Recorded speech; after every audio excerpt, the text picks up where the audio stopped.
Today's show is sponsored by the ABV Barrel Shop. The ABV Barrel Shop is located in the St. Louis metro community of Arnold, Missouri. The ABV Barrel Shop is focused on one thing: single barrels. Best of all, you can try before you buy. Head over to abvbarrelshop.com to sign up for their email and text distribution so you know what they have in stock, what classes are coming up, and who from the industry may be coming in to visit. The ABV Barrel Shop. It's where single barrels live. We're also sponsored by the Bar to Go. The Bar to Go offers traveling minibars that are no bigger than a small purse or toiletry bag. Best of all, they are fully customizable so you can create the perfect piece that is unique for you. If you own your own business, what a fun and unique way to promote what you do. Check them out online at thebartogo.com. That is the number 2 in the Bar to Go. If you have wholesale questions, call my friend Isabel Clark at 504-481-1297. Finally, we are sponsored by the Neely Family Distillery. NFD is a family-owned business that keeps ringing up awards in the spirits world. Head to Sparta, Kentucky to experience the family history, award-winning spirits, and meet the Neely family. Check them out online at neelyfamilydistillery.com. Now, on to the show. Let's drink!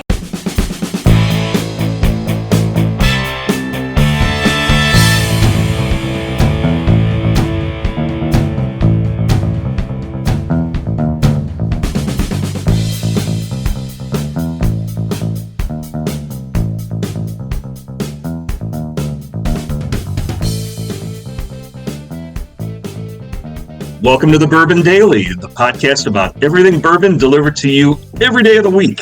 Today on the show, we mail it in for Christmas Eve. My name is Tim Swyatt. Please join me in welcoming my co-host Steve Akeley, along with our special guests Luke Otero and Darren McCray. Hey, gang, what's up? Hey, everybody. Hey-oh, so Christmas Eve. Yeah. Happy Christmas Eve. Here we are. It's almost the big show. We're very, very close. So just hours away from it all happening. You know, you wait all year for this, and it's there's times when it seems like so far away, and then here we are right on the verge of it. It'll be here and gone before we know it. So very fun stuff. Hopefully you guys are getting to spend some time with family and friends, and should be good times being had, things that are memorable, and hopefully all of that's happening for you. My question for you kind of leads into that. We started something this year, and I think it has become a new tradition. So I like these places where they make the pasta in the cheese wheel. So they take a cheese wheel, they split it in half, and then they dig out part of it, and then they you order your pasta. And they'll often do this table side if you're at one of those sort of restaurants. Very expensive, but they make it there. And I thought, you know what, I'd like to try that. So we like fresh homemade pasta, and I like this idea of doing that. And I found a place on Amazon that sells a cheese wheel that's at least 10 pounds. And I've been reading the reviews. A lot of them were 17 pounds, 16 pounds. I ordered one, $150, not bad. And like a restaurant that does it here is they got the restaurant in the Four Seasons. Well, let me tell you something. If I took my daughter and my wife and we went to the Four Seasons restaurant for dinner, it's going to cost us more than $150. So I felt like this is not really much of a gamble. I've got, whatever, Parmesan cheese is left over. I can use for other things like Parmesan chips and stuff like that. I'm going to try this. So I ordered it, and lo and behold, I get an 18-pound wheel. I think I did pretty good. I'm really happy with that. And got some special tools, bought the cheaper tools, and then I make this thing, I do it, and then I'm all in, because I had fun opening the wheel up, and I immediately ordered the more expensive tools. I'm like, I'm doing this every year, so I got the expensive tools now on the way. So that's a cost I didn't anticipate. So I'll be in the tools for about $200. There's a pro tip right there, folks. Yeah. Go with the pro tools. Go with the pro cheap tools. Yeah, there's 3 different types of knives you have to do to open one of these up. It's a process. So there's one that's just used to score it. There's one that's used to cut into the rind. And then there's these things that are like knives, but they're used to put in there, and you put them across one another. You get 3 of them that are kind of like shaped like a clock, and then you pop it, and then you put them in the opposite side, and you're continuing to pop it, and it's breaking it inside there till ultimately it pops open, and you're trying to get it as flat as possible. That's the key. You don't want it to look like a mountain. One side's mounted up, and then the other side has like a divot in it. You don't want that. You want it to be as clean as possible, a nice clean break, and to do that you have to have the right tools. So I did that with the tools I had. It worked out okay. The ones that had a jab in there were, like I said, the cheap ones didn't work that good. They're a little bit.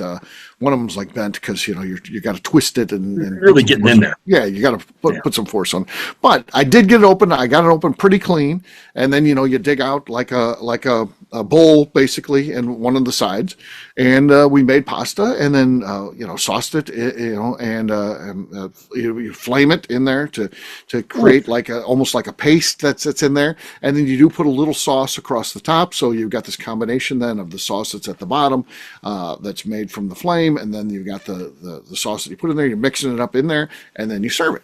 And I'll tell you what, that was 10 out of 10. It was fantastic. It was a lot of fun. It was fantastic. And I started a tradition. We're going to do this every year now. So this is a thing we're going to add to the holidays, something that we can look forward to. Like I said, I'm going to, on Tuesday, I'm going to make a bunch of Parmesan chips, and we'll still have Parmesan cheese. I still can make another one of these meals while the kids here with the pasta in there. I think we're going to even do that.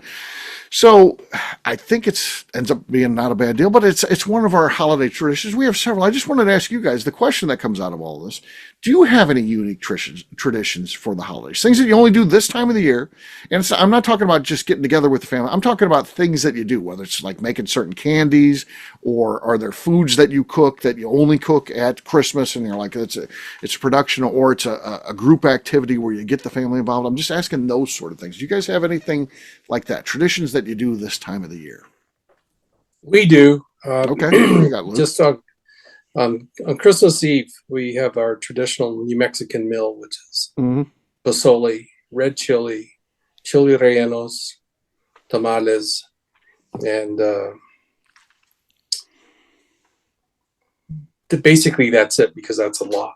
Right. And we all kind of tag team and help each other doing everything. That's fun, right? Yeah. That's fun. So the War Department and Victoria do the chili rellenos. Lucas and I will do the red chili and pozole. And then the tamales, our oldest, Alyssa, she'll do them. I mean, it's just, and our daughter-in-law as well. I mean, right. It's once a year we do it, and it's glad we still do it. Right. And you feel pretty good about that. That's why I said, you know what, I'm going to go ahead and buy the really good tools, because I had the one that I had to buy because the cheaper one was sold out of the one that you use to break the rind.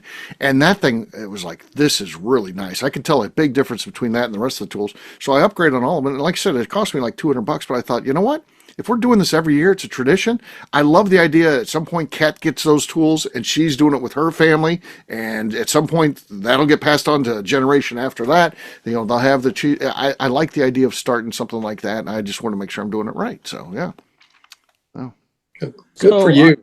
Yeah. I do not have any traditions that are popping into my mind, but I want to know, Steve, how much cheese was left if you had to guess in pounds wise? Oh, there's a lot. You're not in terms of loss for the making the pasta. You're probably losing maybe a half pound of that 18 pounds. You got basically all of it left. Yeah. There was a salad that was part of it. I shaved fresh Parmesan on top of that salad. And again, if you're buying freshly grated Parmesan at the store, they put like an anticoagulant in there so it doesn't start clumping and sticking together. This is as fresh as can be. This is the real deal. This is the Parmesan that you want. So, like I said, we're going to do several more meals because we do a pasta meal anyway. That's part of our Christmas tradition. So we're going to have an offering that's out of the cheese wheel. And then I'm going to use some of it for grating on pasta coming up here. And then I'm going to do a bunch on those chips because they do preserve. Then, you cook it and then it makes these chips that you can put in an airtight container that'll last for months. And I think that's going to be the way that a lot of them go down. I use a lot of this. And like I said, it's just a once a year thing. I'm not planning on doing this, once a month, 2 times, 3, 4 times a year. It's a once a year thing. It's a treat. But so I do love Parmesan. That's the key in your too. Refrigerator, or is it shelf like counter stable? No, it's in the refrigerator, and yes. So luckily we have 2 fridges. So we got one downstairs, and there's plenty of room in that one. The one upstairs ends up getting pretty stuffed this time of the year, all the holiday things and all that. But downstairs we've got room for it, so it's actually split in 2. It's all wrapped up, and then I have a bowl upstairs of all the cheese that I dug out of there, which is kind of like the look of like gold nuggets. It's Parmesan nuggets though. And I'm going to use that to grate on things coming up here in the short future. I also been dipping into that bowl from time to time, just grabbing a nugget out of there and eating it because I just love Parmesan cheese. I mean, so a little nugget of that from time to time is kind of fun to be able to grab one of those. So yeah. So it's a big part. We do a lot of traditions. So Darren, you should come up with a tradition that you do with your family, and I think it's important. You're not wrong. Some of the stuff that I did, and it goes back to, my family didn't have any of these things. There was no traditions other than my mom would make Christmas cookies. And when I was a kid, I helped with that, but I stopped doing that by the time I was, a teenager. I was done with all that. And there was no other traditions. But I started doing some of these things like making ravioli. We make homemade ravioli on the 23rd that we eat on the 24th. I started doing those with my dad. And I'm so happy that I did because these are traditions that I used to do with my father. And now my daughter's getting older. And she likes them and she looks forward to that, especially now that she doesn't live in St. Louis. She comes home and she's all excited about that we're going to be making pasta tomorrow night. It's something that I don't know that she always appreciated, but I think if you do these things over time, you do develop an appreciation of them. Much probably like Luke's, dinner that he's doing. Everyone participates in that. They have a role, and it becomes part of the fun. Yeah. So I remember as a kid, we tried to help my mom do Chex Mix. And that lasted for about 10 minutes. And she was like, nope, get out of here. So I'll think of something. Ours has actually been passed on generation after generation. So. Yeah, see, that's cool. That's what I want to start. My things have started with me starting these things. But again, the fact that my dad was involved in doing some of these things, I love that idea. And I want to keep them going on. All the things that we do. So, That's cool. Yeah. Yeah, I see how important those things are, and I want those traditions to continue. So, yeah. Tim, Steve, how about you? I got a question for you. So I guess if any of our listeners have any lines on laxative companies, I'm sure Steve Akeley's going to be very interested in that with all the cheese he's eating right now. Sponsorship opportunities may be available as well. So I'd be curious to see what this sounds like in about 2 weeks from now, because I watched that video. That was awesome. I was like right up your alley on that one. I was like, yep, I get it. Right. And then when you said, going to the Four Seasons, I wonder what maybe 2 iced teas would cost you at the exactly. At the Four Seasons with the warden. That's not going to go well. Right. Yeah. So I guess traditions for us. You got a good point there, Steve. Is that there's always the old family traditions. I would always remember my grandmother making fresh whipped cream for desserts on Christmas. I always look forward to that, and I always look forward to driving into my grandmother's house in the city. They lived in Evanston, I should say. So they weren't in the city of Chicago, but they're right on the border. Just traditions we always travel. We always travel. I'm always running. Let's see. I'm starting to feel that same type of legacy type thing building. Right. Because my kids are older now, and things have changed big time. Right.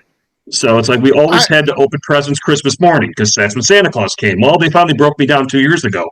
And we actually have a blast on Christmas Eve now. And it's a whole thing. And then Christmas Day is not this big rush, headache, this, that, and the other. There's always rushing. We're starting to do things differently now with that, which I think is for the better. And we're trying to create some of these types of nostalgia things. I think like you should take a leadership role. If I was like a consultant for you, how to start Swiat traditions, I would start if the big thing was grandma making that homemade whipped cream. I think you should work on that and become the best you can at it, and then educate your children that hey, my grandma always did this, and I'm doing it now, and you guys need to do this in the future, and that's how those traditions get going. I mean, Luke's lucky that he's had ones that existed before him that he then passes on. It feels like you and I are kind of in the same thing. Didn't necessarily have traditions that were always done and we pass on, and I would encourage you to do. Well, it takes effort to do that, to keep that going. It does. And a lot of folks don't have the ability to do that anymore. They just either don't care or don't put too much time in it. But if you talk to anybody, they always miss doing something like that. So you're really onto something there, Steve. Right. I'm with you on it. And you're going to get together anyway for the holidays, so you can sit around and watch TV, have awkward conversations. If it's a bigger tradition that involves more family members down the line, or you can do something fun and interactive that again maybe doesn't feel like anything but kind of a pain at the time. But you know what? I think as you look back on these things, you're like, man, that's cool. Remember when Dad used to get out his cheese knives and all that? I got those now. That's the kind of stuff I think about as I'm doing them. I think about my kid telling these stories down the road of, he got the cheap ones at first, and so I'm keeping the cheap ones. They're going to win I got this little kit that they're in, and it's going to so you can see the cheap ones and why I got the expensive ones. So yeah. Well, it's like one thing we started this about 2 years ago. I started doing this is the general wanted to go do some type of Christmas play or something like that. So we went to the Nutcracker for the first time. You always see it on TV. Went to a Nutcracker. I got seats right up front and everything like that, and I was just absolutely engrossed by it. I have fun with it. You've heard me talk about it before. We went last year again, and then we did the Christmas Carol downtown in the city of Chicago, spent a night downtown with everybody. All that stuff's good to do, I think. Yeah. And then this year we didn't do it. So the middle child said, "Hey, Dad, are we not going to the Nutcracker this year? We've done it for like a couple years in a row." And I said, "No, man, we just put in a bathroom. We just did a lot of things and this, that, and the other." It's like, you know what? Money's not necessarily growing on trees right now. So right now we're going to hold off this year. But she was pissed. She's like, "Dad, I really like that. You were right. I just enjoyed it. I just found it was just kind of kicked me off into the season a little bit because we would do it early, like in the December 20th, 21st, something like that, before it all kind of goes. Before we were starting to wind down things and everything." But that was a light bulb to me that this stuff does matter. Those little things that you do for folks matter. Don't forget about that. Don't take too lightly, especially when nobody's talking about it. They're thinking about it. Yeah. So that was a miss on me this year. Well, one of the coolest things for me to see, and I think Steve is experiencing this with Kat, is that our kids have embraced the traditions and they're all in. Right. Yeah. 100%. That's great. Even the cooler thing is these are the same recipes that my grandma. Yeah. Right. Yeah, that's cool. How great is that? Yeah. So, it's the same red chili that my grandmother did 50 years ago, and we're still doing it now. And the rellenos are the same, and the pozole is the same. And that's cool. We're all in. All in. Cool. Love it. On that note, here's a tradition of the Bourbon Daily. We drink on this show. So what is everyone drinking? Back to episode number 1. What's everyone drinking? Let's start with me. I'll go first this time. I've got Buzzard's Roost Kindred Collaboration. Seems like a nice, appropriate pour on Christmas Eve. Father and son working on a project together. So let's see what we got here. Okay, a little squeak, but pretty solid on the pop. Could be enough. I don't know. We'll see. We'll see how it plays out. Next up is Darren. As we were talking about making traditions that could be ritualistic, I have some common ritual here. Okay. No, nothing on the pop. So I've got the lead. Luke's next. I got Buzzard's Roost as well, single barrel. This is a store pick from the side door liquor. One of Lucas's account. Okay. Ooh, that's close. Tim, who has the lead? Tim, who's got the lead? Me or Luke? I'm going to say, Akeley, you got the lead right now. While Luke's was clean, all right. You had more zing. That's what I thought. So yeah. So as wrong as you are, you have to accept it. Per the rules of the show, you have to accept it.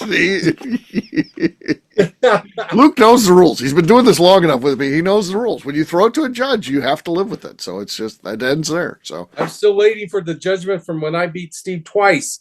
Oh, that came out. That came out. You won. We can cover that after the break if you like. I did a whole workup on that, Mr. Otero. He did a lot of work on that. So it came out in your favor. So you should be happy. Luke, did you get Kindred Collaboration in New Mexico from Buzzard's Roost?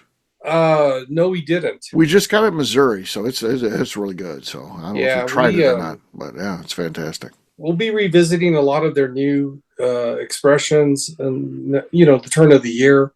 I don't know about. They'll be selling again next year because I know I talked to our distributor and he said, we're getting another shipment in sometime after the first of the year, so we're gonna get some more of that. Tim, your last but not least, what do you got there, man? All right, I'm going to keep with the tradition, and we're going to help out our friend Jason Browner. This is Buzzard's Roost, the 2020 release, signed by him. It's a barrel strength rye whiskey. Okay. Nice. No, nothing there. I win on that one. Cheers, gang. Cheers, Zach. All right.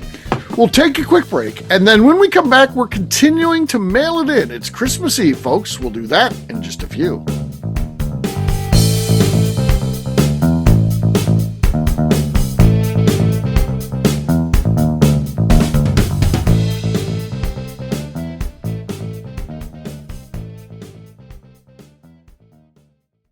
Okay, let's talk about the people that make these shows happen. First up is the Stave and Thief Society. Via their in-person class at Moonshine University in Louisville, Kentucky, the Stave and Thief Society is the place where you, a bourbon enthusiast, can expand your knowledge and emerge an executive bourbon steward. In 2017, I completed my executive bourbon steward certification. It's the most comprehensive bourbon certification available and connects you with an expansive network of bourbon enthusiasts and professionals. Check out the full listing of in-person and online certifications and join the society today by enrolling at staveandthief.com. Speaking of executive bourbon steward certification, the ABV Barrel Shop in St. Louis, Missouri has developed a unique partnership with the Stave and Thief Society to offer a preparatory class to assist you in getting your executive bourbon steward certification. This prep class costs only $25 and is available to take live or online via Zoom. Graduates of our class receive a coupon code good for 15% off your executive bourbon steward certification held in Louisville, Kentucky. This saves you almost $90. Additionally, you can collaborate with fellow attendees to split travel costs when you go to Louisville. If you're interested in signing up for the class, simply head over to abvbarrelshop.com and check out the classes and events page. Last but not least, we are sponsored by Neely Family Distillery. Royce Neely is the 11th generation distiller in one of America's oldest distilling families. A visit to Neely Family Distillery takes you through family history, where you can see all the artifacts and newspaper clippings through the years from this family that started distilling in America after James Neely arrived from Northern Ireland in 1740. Today, Royce Neely and his team are crafting some of the best spirits in America. Their bourbon and absinthe offerings keep winning top honors in the spirits competitions. Recently, their absinthe made history as the first platinum winner in the absinthe category at the San Francisco Spirits Competition. Neely Family Distillery is definitely a bucket list destination if you are a bourbon fan. Learn more about their spirit offerings, visiting their facility, and the awards they have collected over at NeelyFamilyDistillery.com. And now, back to the show.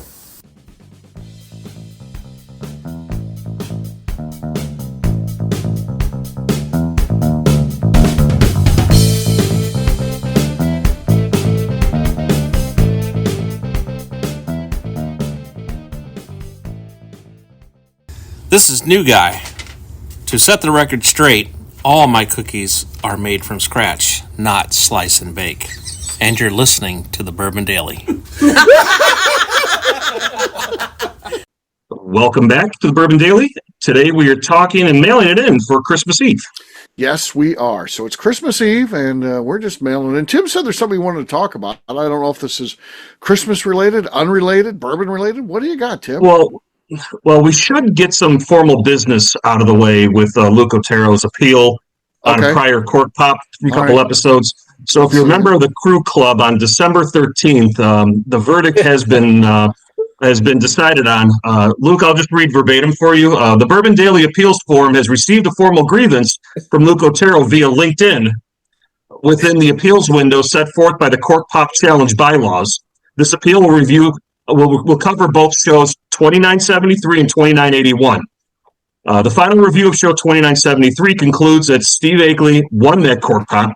Luke Otero's appeal was denied. Becca Sue, Kathy Kuhl, and Jeff Andresi were incorrect in their assessment of Luke's court pop performance. That's good. The final review of show 2981 concludes that Steve Akeley did not win this court pop. Dang. Luke Otero's appeal is upheld. Luke is declared the winner of this court pop. Becca Sue, KK, and Andresi were correct in their assessment. I will say, with that said, independent review of show 2982 has determined that Steve Akeley did not win a court pop challenge against another guest. There was no appeal there, though. There was no appeal. But there was no formal appeal within the bylaws that was made within the statute of limitations, which was done post this review. But we have put Steve Akeley on warning because he became on notice for his continued gaslighting during this recent string of court pop wins, when he clearly has not been heard to people and his antics may be challenged in the future.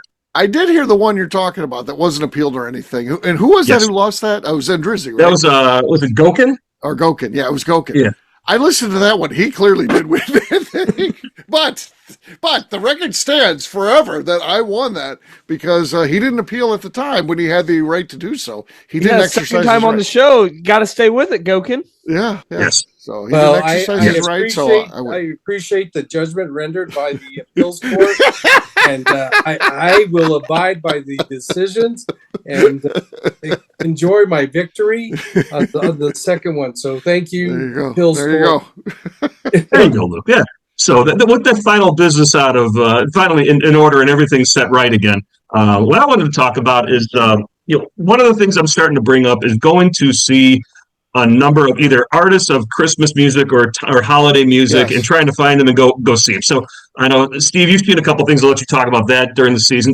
I'm trying to find more shows to go to. So I've already talked about the Nutcracker and Christmas Carol. Actually saw Mannheim Steamroller in person. Actually, the only reason why I went is because I won tickets from Sirius XM and their raffles they send out every now and then. Their lotteries. I ended up winning tickets, and we had like $200 seats. I mean, they're not cheap to go see. It was definitely ripped right out of the late 80s, early 90s. I'm sure they've done the same show all these years, this, that, and the other. But I got to tell you, it was actually kind of cool. I'm totally into this whole thing. So have you seen any of these new Christmas viewings of movies and stuff like that? Anything that's coming around your neighborhood? Have you guys enjoyed any of that stuff yet? Well, yeah, I'm into those things. I did the screening thing with Chevy Chase, and I got to meet him afterwards. I love that for Christmas vacation. That's great. At the Fox Theater in St. Louis. And I know they do one with Macaulay Culkin too, and I'm hoping next year they bring him by to screen Home Alone, because it was a big success. It was sold out in St. Louis, so that's usually a good thing. Where are we going to go next? Yeah, it was sold out here in Chicago. I couldn't get in. Yeah, so where do you go? Well, you go to places where you're going to sell out. So hopefully Macaulay Culkin's here next year. And I'd like to meet him. I always say, I feel like we as consumers of those movies owe Macaulay Culkin something. We owe him to go to that show and to thank him for that, and he knows that the love's there, because the kid was great in those movies, and he gave up his childhood, and I think he created a pretty rough life for himself. I don't think he necessarily made a whole lot of movie off that. He's working for his parents, and there's all the fighting with the parents then and all that stuff, sad things. And I think he ended up having a pretty tough life because of that. Because then you become, as you're now an adult, it's sad to say, but it's you're treated like a joke, like because you were a child actor and you're not treated seriously. So he didn't really have much of an adult career, and I think it's been tough on him. And I don't. Yeah. And I think he had some rough times, and believe me, it looks like he'd gone through a lot, but it seems like he's kind of got himself together now, and I think we need to celebrate the guy and give him a lot of love and something like that.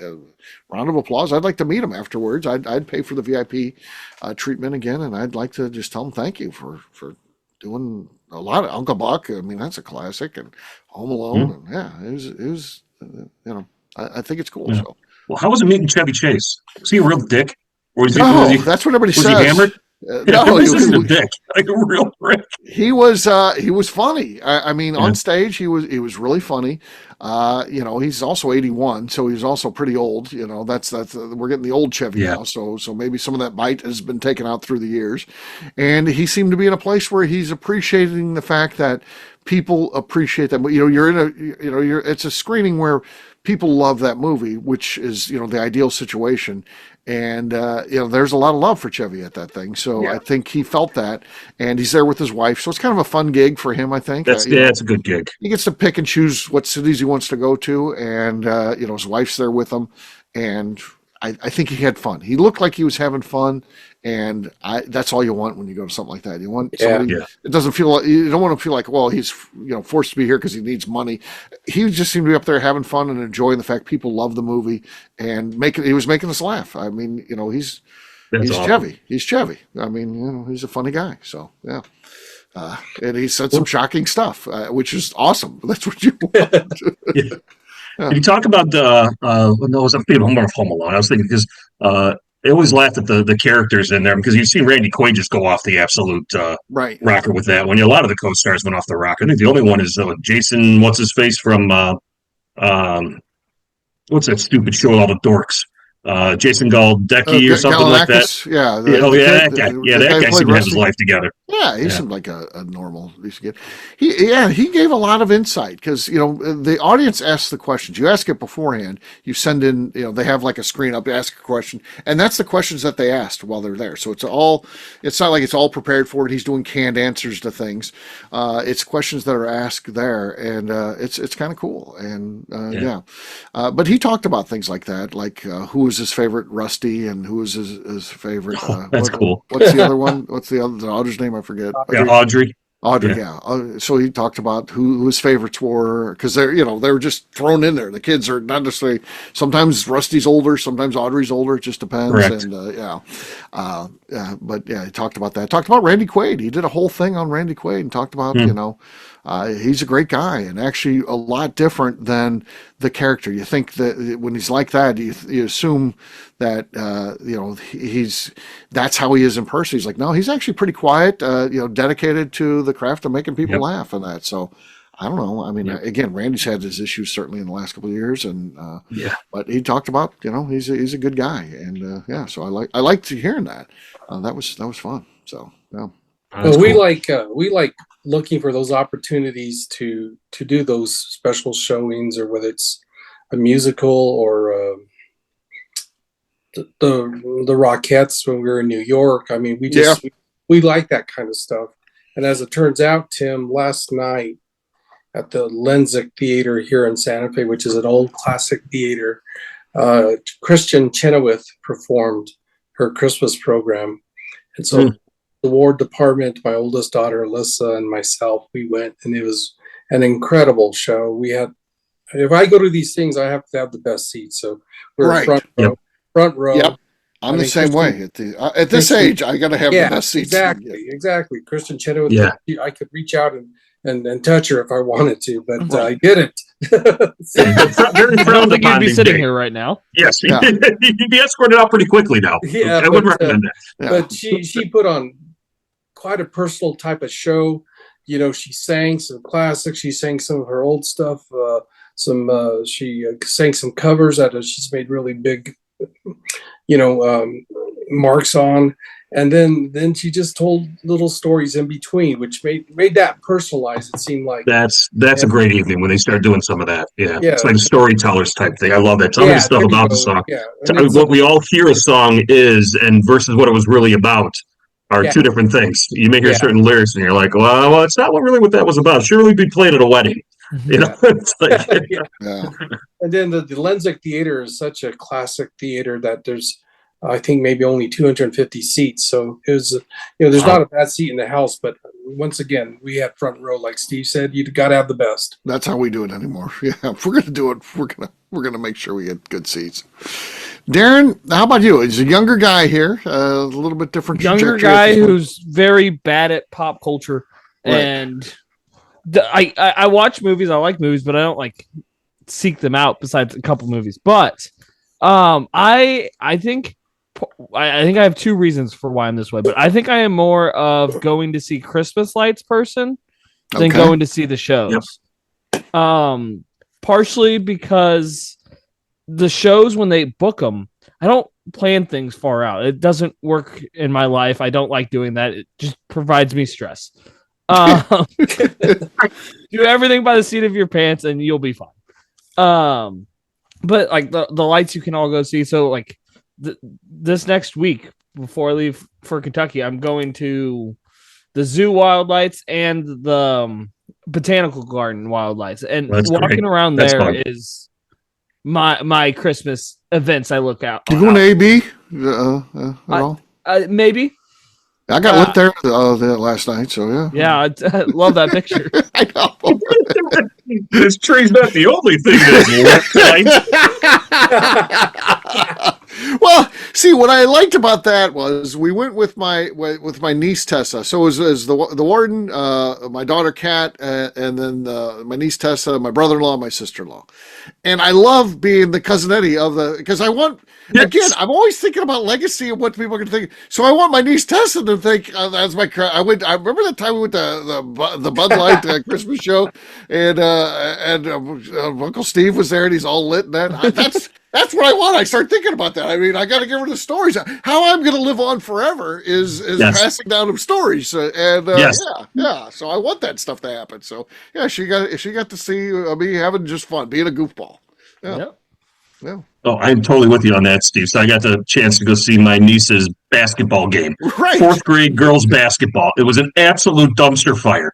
But I'm sitting there cheering, color commentary. I've got pom-poms up. I'm doing the wave. Oh, yeah. You know, she's warming up every time she makes a basket. Yeah, she misses a basket. Oh, her father's booing her. I'm like, oh, we didn't boo the kid. You're like, oh, you missed. It's like, oh, I thought we were booing her. You're on your side, you moron. So to get this whole thing going, the parents are laughing. They're like, you should come back. And I'm like, the kids are all laughing. I want to be being that goofy uncle now. Oh, yeah. Goofy Uncle's a great role. That's a fun role. It's a great role. That's why I don't want kids, because I don't want to stop being the goofy uncle. Goofy uncle. Can't do that as a father. Yes. Yeah. It's a totally different deal when it's your own kid. You got to be, responsible. But I don't like to be responsible. Darren, why don't you take your nieces and nephews to the light shows? There's a new tradition. Start. Well, yeah, okay. Like my whole family's going. My whole family does everything, so I don't see it as a tradition.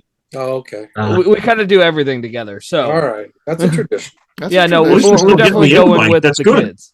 Oh, well, that's good. Is there anybody you'd like to see that sings Christmas songs or anything, Darren? My suck up answer, just because I think they'd be really cool to see live, but their tickets are impossible, is Pentatonics. With everything being a cappella, I think that would be fun to watch. Yeah. Okay. The one I want to see. Oh, go ahead, Tim. No, fine, Steve. Go ahead. Yeah. The one I want to see is Brian Setzer from Stray Cats. He went on there was about a 5-year time when he was doing a lot of Christmas music. He's kind of got away from that because he would do a yearly Christmas tour, and I always wanted to go out on that. He never came to St. Louis. He was across the river one time in Southern Illinois. I didn't go because I didn't like the club he was at. But it was Illinois. It was Illinois, but he didn't come to this side of the river, so I thought, well, I'll just catch him. Now he's not been doing the holiday shows. I don't know if he's kind of, because he's trying to, he's putting out more music, and I guess being a Christmas guy takes away from being a serious artist, I think. So he's not doing it this way. I hope he starts that up again, and I'd like to, and I'll seek him out. We'll travel to go see him if we have. Steve, is this when he was doing that tour with a big band orchestra? Oh yeah. Yep. Mm-hmm. Oh yeah. Yep, doing Christmas songs and doing all the classics and that. So yeah, and he's got some great songs. He sat right next to me. Brian Setzer sat right next to me when I saw Tom Petty and the Heartbreakers play the last DJ album front to back at the Olympic Theater in Los Angeles. Get out of here! Not kidding you. Axl Rose was sitting 2 rows in front of us. Really?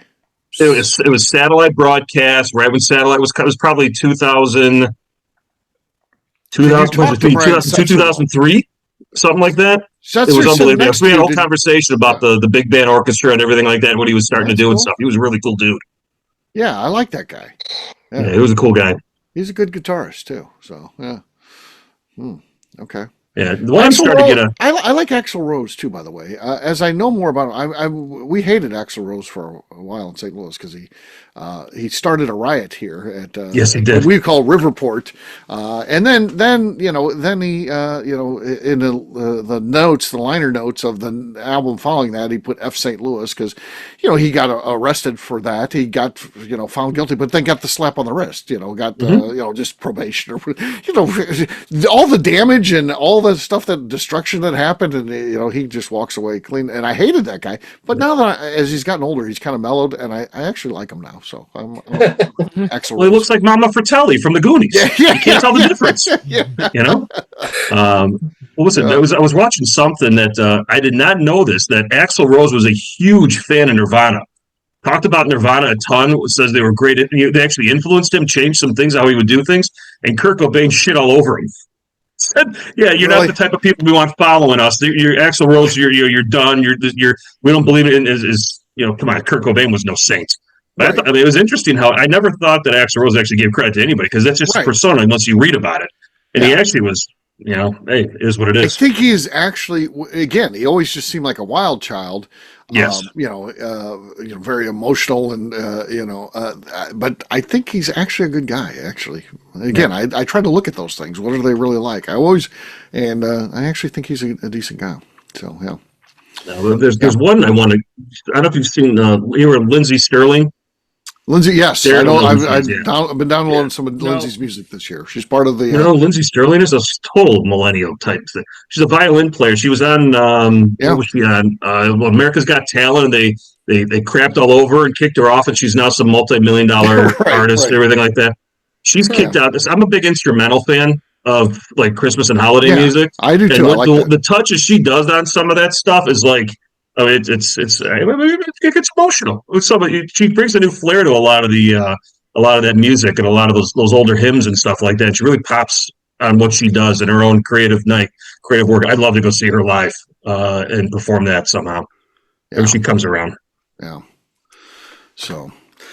Yeah, well, there you go. There's a little look at Christmas Eve. As we record this, recently lost a celebrity that I again came around on, and that is Ricky Henderson, the baseball player. He was hated in St. Louis for a while because, again, he breaks Lou Brock's record, and when Lou Brock is there, follows him around, because you don't know what day it's going to happen. It has to follow him around the country for a while, and then it finally happens, and Lou's standing out there with him, and he's like, "I'm the greatest of all time," and you just want him to be like, "Hey, this guy's the greatest," and what an honor it is to best that record, but he didn't do that, and he got a lot of hate here in St. Louis. But as I learned more about Ricky, I came around on that guy. I really did like that guy a lot for two reasons. Number one, when his career was winding down, he just loved the game, and he played for the Surf Dogs in San Diego, which is not even part of the minor league system. It's outside of that. It's like it'd be like if he was playing here, River for the City Rascals or the River City Rascals or the California Penal League or something.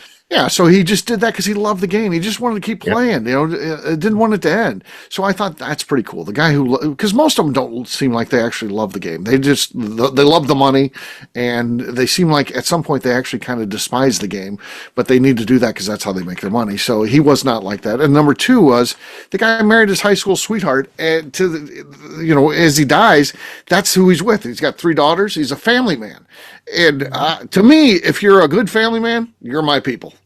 That's not the easy road to take when you're a big celebrity like him making millions and millions of dollars. Yeah, I think there's something admirable about that. And I was a Ricky Henderson fan, so the loss of him, tough. Well, when you're married that long and you're playing that long, there's a little saying that comes along. I kind of agree with it to a lot of things. It's for better, for worse, but not for lunch. Right. So she definitely wanted to have her time. He needs to have his season and go through that stuff to keep him going and everything. There's a nice relationship there for both parties because you can't have that long of a career without having a hell of a foundation support network behind you. Exactly. Keeping you straight and keeping you going. So, again, I don't know Ricky. No interaction with him at all. I never even met him. But I understand that he's got 3 great daughters that are doing well. And again, that probably goes to his wife because he's playing baseball all summer. But that shows you the fact that they had a strong relationship. And I like Ricky. At the end of the day, I liked Ricky Henderson, and it sucks that he passed away far too young at 65. So I got to see him in Oakland many years ago play. And he stole 2 bases that night. And I was there with my uncle, which was made it even nicer because he was a baseball fan from the Oakland area, and to see Ricky Henderson do that and see my uncle get excited about his accomplishments that night, only to know that he's going to break Lou Brock's record, many years down the road. Right. But my uncle said that this guy's going to be good. He would disrupt the game. I mean, he is a guy. There's nobody like him, after him. There's been nobody anywhere near what he was able to do. And, he disrupted the game. I mean, this is a guy who would get on base, and he is a problem for the pitcher. He's on there. And, and he had this great career, too. I think he's the all-time home run leader for, first bat. So he'd lead off and, lead off home run. That's always a great way to start a game. So he was just one of the all-time greats. And, like I said, I think he was notoriously a little aloof, which made him not necessarily a big fan of the media, which if the media doesn't like you, you get bad stuff written about you. And, but that doesn't mean you're a bad person. So I think at the end of the day, I think Ricky was actually a very good person, and it's sad that he's not here. So, yeah. R.I.P. Yep. R.I.P. for sure. Thanks for the memories, Ricky. On that note, we're going to wrap this one up as we always do by talking about where people can find us. Darren, we're going to start with you. Where can people find you? You can find me on Instagram at The Bourbon Adventures. Tim. You can find me on Instagram at SwyGuy2112 and on YouTube at Our Flagship Whiskey. Luke. You can find me on Instagram on Santa Fe Boutique Wines and on LinkedIn. All right. For me, I'm an easy guy to find. I'm at Steve Akeley, Twitter, Instagram, or Facebook. I've got a website, steveakeley.com. We've also got a company website. I think it's going to be abvnetwork.com. Check it out. Everything that we do is out there. Previous shows, blogs, so much more. abvnetwork.com. Come by and see us, the ABV Barrel Shop, the place where you can try before you buy. We're online, abvbarrelshop.com. Anything else to say before we get out of here, Tim? Yeah, we'd just like to remind our audience to please give us a 5-star review that includes comments. It helps new people find the show, which is very important to us. If you like what we're doing, we ask that you please visit our Patreon page at patreon.com/the ABV Network.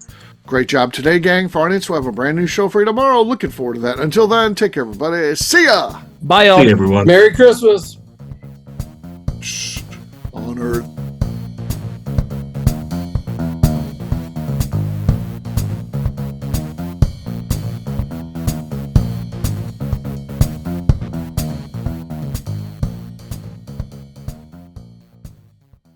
Before we let you go, let's talk about one last thing. The ABV Barrel Shop in the St. Louis community of Arnold, Missouri. The ABV Barrel Shop is focused on a couple of things. First of all, single barrels. We are the place where single barrels live. We go to distilleries, taste through the whiskey, select the best barrel, and have it shipped to our store where we present it to you, our customers, by allowing you to try before you buy. We're also known for the classes that we have in our education center in the store, as well as the events we have with industry professionals from the bourbon business. If you are in the St. Louis area, please come by and visit us at 6 Fox Valley Center in Arnold, Missouri. Or at a minimum, at least sign up for our email and text distribution so you know exactly what's going on in our shop over at abvbarrelshop.com.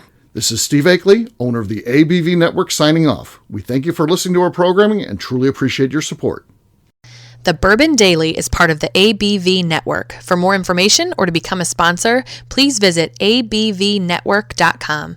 Thanks for listening and cheers. This has been a Steve Akeley production.